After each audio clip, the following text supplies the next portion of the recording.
Ladies and gentlemen, I'd planned to speak to you tonight to report on the State of the Union, but the events of earlier today have led me to change those plans. Today is a day for mourning and remembering. Nancy are pained to the core by the tragedy of the Shuttle Challenger. We know we share this pain with all the people of our country. This is truly a national loss. 19 years ago, almost to the day, we lost 3 astronauts in a terrible accident on the ground. But we've never lost an astronaut in flight. We've never had a tragedy like this.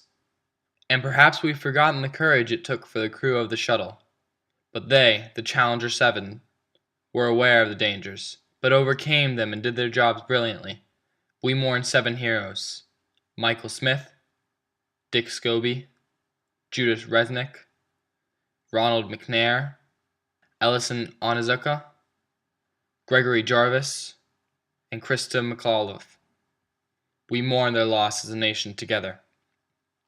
For their families of the 7, we cannot bear, as you do, the full impact of this tragedy. But we feel the loss, and we're thinking about you so very much. Your loved ones were daring and brave, and they had that special grace, that special spirit that says, "Give me a challenge, and I'll meet it with joy." They had a hunger to explore the universe and discover its truths. They wished to serve, and they did. They served all of us. We've grown used to wonders in this century. It's hard to dazzle us. But for 25 years, the United States space program has been doing just that. We've grown used to the idea of space, and perhaps we forgot that we're only just begun. We're still pioneers. They, the member of the Challenger crew, were pioneers. And I want to say something to the school children of America who are watching the live coverage of the shuttle takeoff. I know it's hard to understand, but sometimes painful things like this happen. It's all part of the process of exploration and discovery.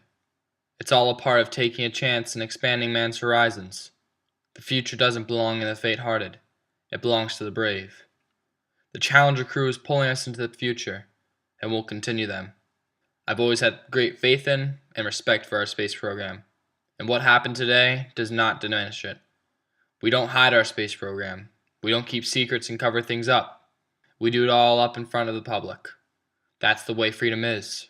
We wouldn't change it for a minute. We'll continue our quest in space. There will be more shuttle flights and more shuttle crews, and yes, more volunteers, more civilians, more teachers in space. Nothing ends here. Our hopes and our journeys continue.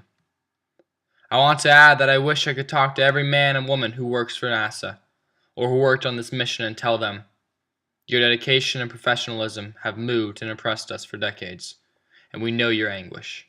We share it. There is a coincidence today.